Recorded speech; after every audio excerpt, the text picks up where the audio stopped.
gabi na ito ay reasons to be thankful to God.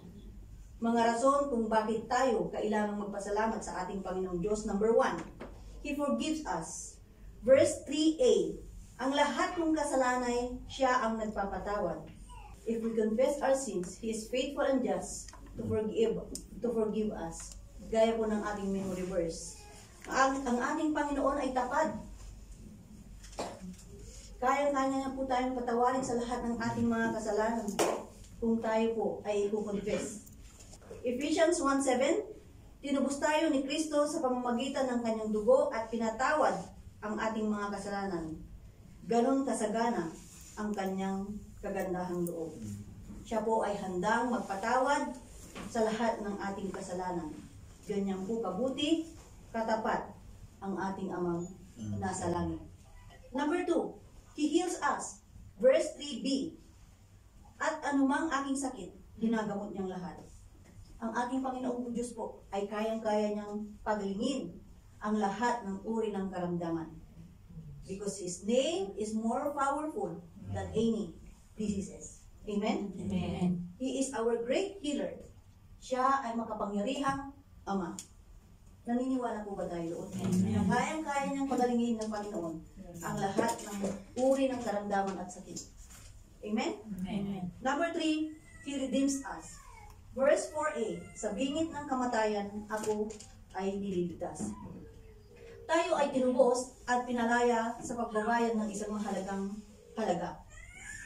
Pinalaya tayo sa pamamagitan ng magastos na pamamaraan. Nagbayad si Jesus ng utang na kailanman hindi niya inutang. Tayo ay tinubos sa ating mga kasalanan, niligtas sa kapahamakan upang tayo ay magkaroon ng buhay na walang hanggan. Siya ay nagsakripisyo sa krus ng Kalbaryo upang ikaw at ako at tayong lahat ay maligtas. Number 4, He bless us. Verse 4b, at pinagpapala ako sa pag-ibig niya at habag.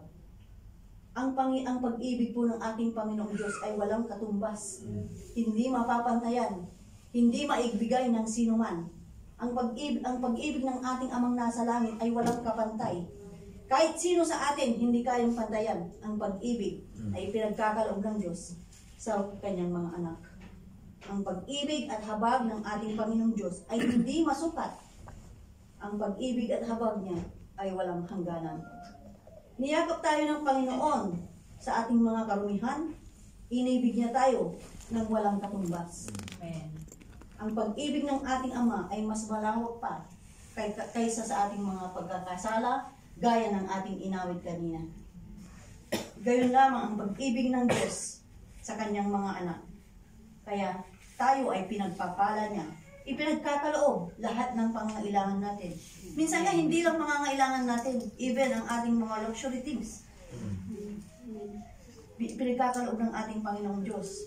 Ganyan po kabuti ang ating Panginoong nasa langit. And number 5, He satisfies us. Verse 5, sa sarili ang dulot niya'y kasiyahan. Habang buhay, kaya naman ang lakas ko ay lakas ng kabataan. Katulad ng sa agila, ang taglay kong kalakasan. Ang Diyos ay isang dakilang Ama na kahit ang mga hangarin ng puso natin ay kayang-kaya niyang ibigay. Alam niya ang nasa saloobin natin, alam niya ang nasa kaisipan natin, at alam niya ang posisyon ng ating puso. Ang ating Panginoong Diyos ang nagbibigay ng kasiyahan sa ating puso. Wala ding makapagbibigay ng kasiyahan na ibinibigay ng Panginoon. Wala ring katumbas. Kaya narapat lamang na tayo ay magpasalamat sa ating Panginoong Diyos. Bilang conclusion, we need to be thankful to God, at ito ang mga rason kung bakit tayo kailangan magpasalamat sa ating Panginoong Diyos.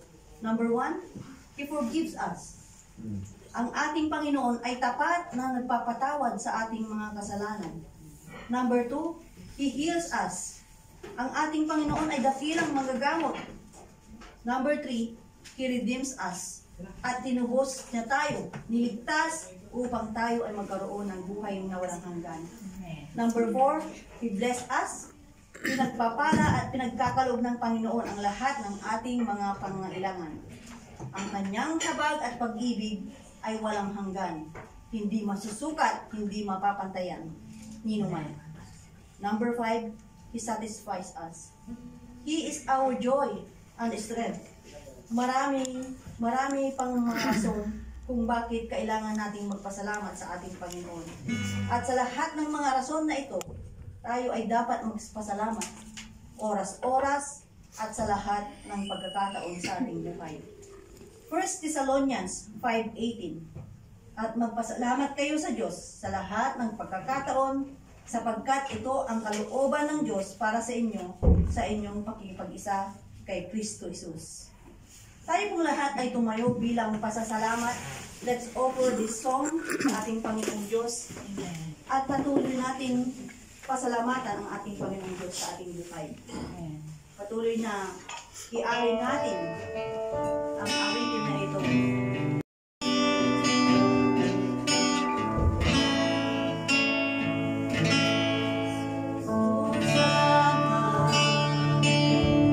Diyos, salamat, nananatili kang tapat, ibinigay mo ang lahat, kulang ang buhay ko,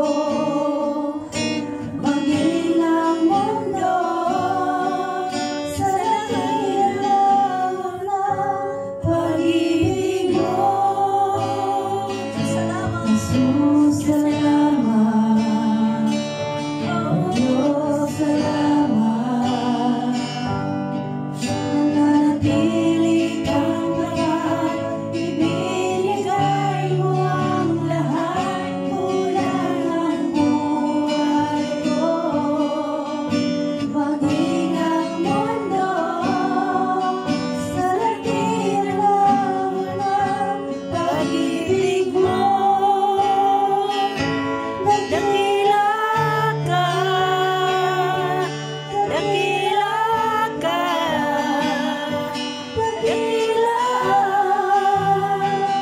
pag-ibig mo. Dakila ka,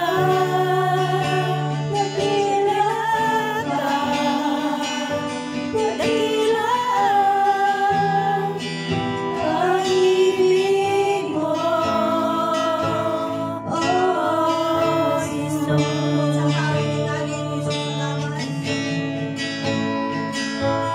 Diyos, salamat.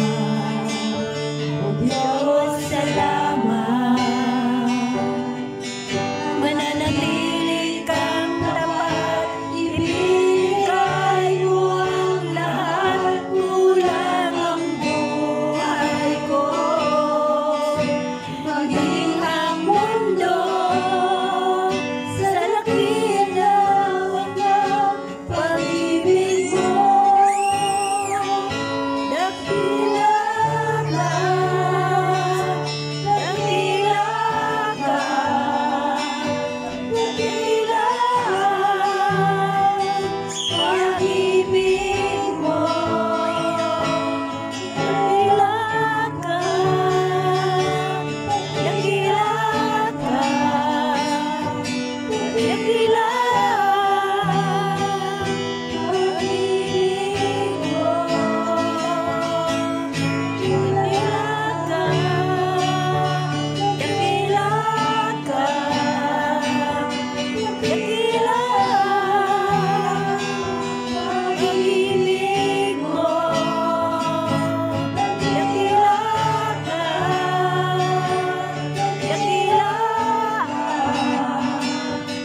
sapat.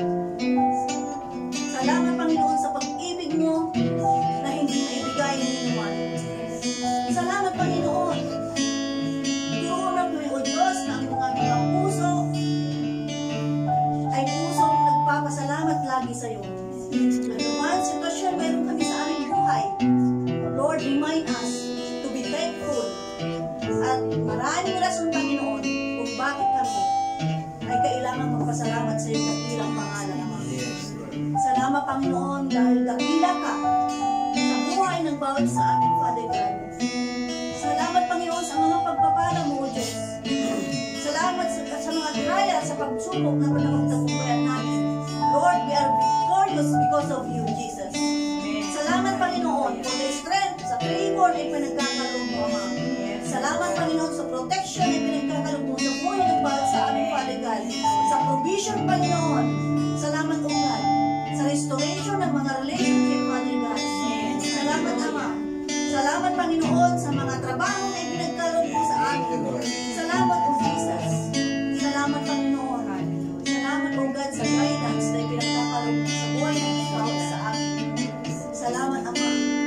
Salamat, Panginoon, sa magandang plano sa buhay ng bawat sa amin, Father God.